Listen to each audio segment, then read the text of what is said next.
Hey guys, and welcome to Top Channel 101, and today we're going to be looking at how you can create the Thanos entry portal that we saw in the Avengers Infinity War. So yeah, let's get started. Project files are going to be on my Patreon page, Gumroad, and my YouTube membership page. All links are in the description. So this is basically his entrance here. So let's see how we can do that. So you can see we have a few things going on here. We have, let me just show you the breakdown here. We have the smoke simulation. It's a bit heavy, so let me first disable this. Where is my domain? This is what we have, and let me bring my particles emitter here. So these balls here are the emitters of the smoke. You can see as they move around into the mesh. Let me first hide this one here. They are emitting smoke. They are a smoke inflow object. Let me show you how you can set them up, and that's why you can see that they make that smoke rotation like that. Basically, let me see if I can show this here. Yeah, so as you see, as more smoke is generated as the rest is going behind, and in the same setup I have a wind object, a wind force to push the smoke in. So let's open up a new project and show you how I set this up. So the first thing we're going to do is set up a smoke emitter, and we're going to use geometry nodes to do that. So I'm going to add a circle, a curved circle. I'll transform it, rotate it so that it's upright, bring this up. I'm also going to convert this to a mesh, curved mesh. Use another curved circle as the profile. That way we have something like that. I can reduce the size of this. If I go to wireframe, you can see what we have, and I can add another transform node after this. I'll make sure this is reset to 0, and I can scale this on the X so that this looks like this. Now, if I rotate this using another transform node,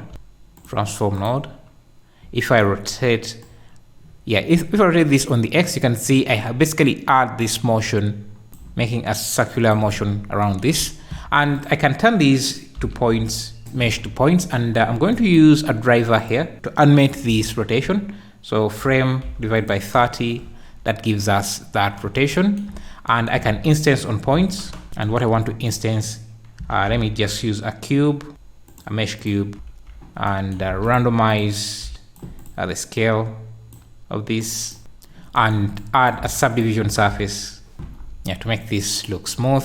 Level 2 is enough, and now we see we have that. We have a lot of points, so I'm going to come here and use another random node. Just borrow this, change this to Boolean so that we remove some of these so we don't have that many. I also want the rotation of these to change while they move. If you look closely, they rotate to maintain a single orientation. So I'm going to use the normal to align instances to the normal. So I'm going to capture the normal from these points, because when you convert meshes to points, the points lose the normal data from the mesh. So we're going to capture that before we convert this to the points, and so that we can use this to align vector to rotation.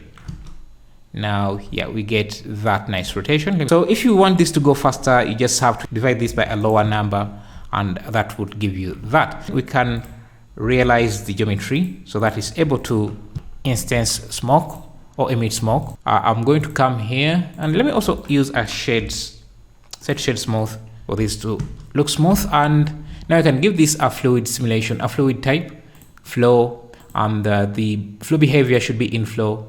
Give this an initial velocity, but make it something like 0.2. Now I can create a new domain to house our smoke simulation. So this is going to be a fluid domain, and now you can already see that we are emitting smoke. It's rising up too fast, so I can go in the buoyance and just have this set to something low, like 0.1, and add some vorticity, so 0.2, and now we get something like that. Now if you look closely, as the smoke gets more and more. This hole here closes up. So what we can do is add in a force. So I'll use a force field wind to blow inside here, and let's reduce the size by setting a fall off at maximum distance. So about there. And I can also increase the strength just a bit. So now we should see that we get some wind blowing. It also seems that our bounding box is too small. So we can go to the bounding box and turn on adaptive domain and also dissolve the smoke before it hits the bounding box. So let's use a time frame of 20, and let me scale this up a bit, push it back as well so we have more room. We have something that looks good. Now let's talk about the materials. If you look closely in this render, you'll see that we have a really unemissive light inside there, and we also have these electrolytes shooting off or something like that. To do that, all you have to do is I need more resolution, so let's try 64.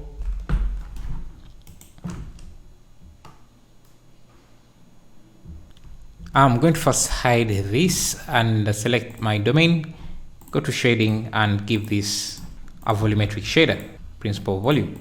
Now that should render this. I can increase the density just like that, and then now duplicate this light and have at least a light inside my photo, and I can make this light an interesting color, I think something like that.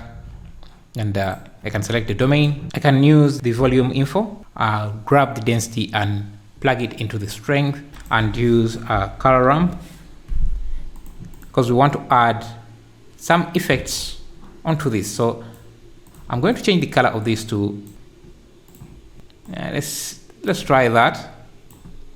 Yeah, you can see we're adding a layer of detail in this.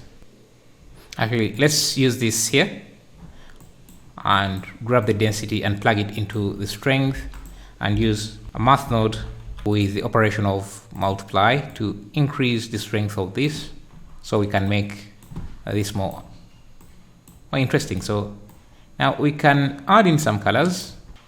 I'm going to use another ramp here for the color and just start mixing in some different colors. So maybe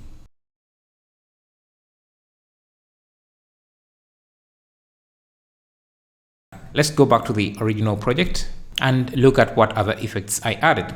If we go to the domain, bring that back, look at the render, you can see the setup I have. You can pause the video to copy the setup I have. I just have this volume info plugged into multiply to increase its density, and basically creating let me isolate everything else. Let me see. You can see the detail I have here. And if you add a character in there, you can see it makes a very interesting visual. So these kind of fiery effects are created using this setup. So if I just remove this for a second, you see this looks very uninteresting. So when I add this setup here, and I'm going to explain why I have this gradient setup, but without it, all the smoke we have has this fiery effect. And the way you achieve that is you get the density and set up your color ramp to be like this. So by default, I guess even that would look quite interesting.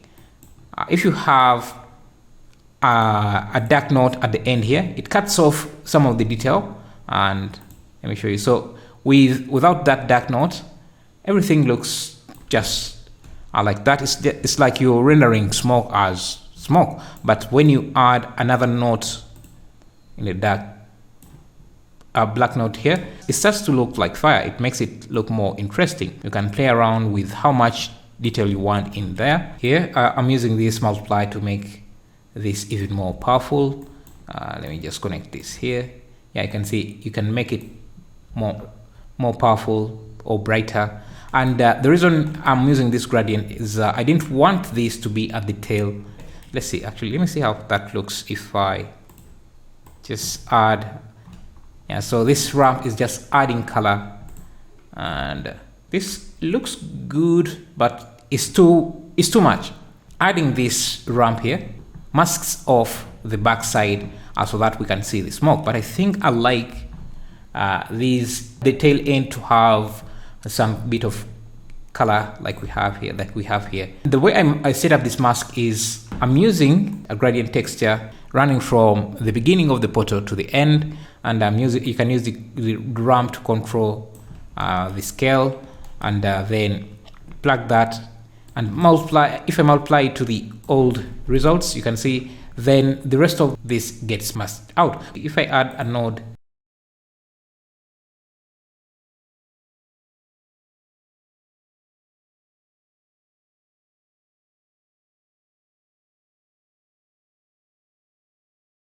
all you have to do now is render this out, and that's what you get.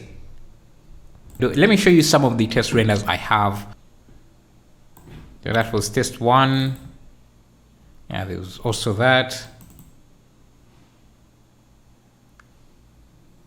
So you can try out different settings, different gradients. There was also that.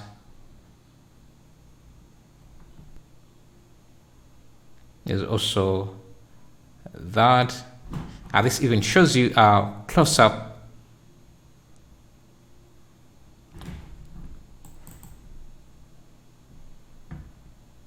I think I actually like this. That's it. Thank you for watching. You can get the project files on Gumroad, Patreon, and my YouTube membership page. Thank you for watching. I'll see you in the next video.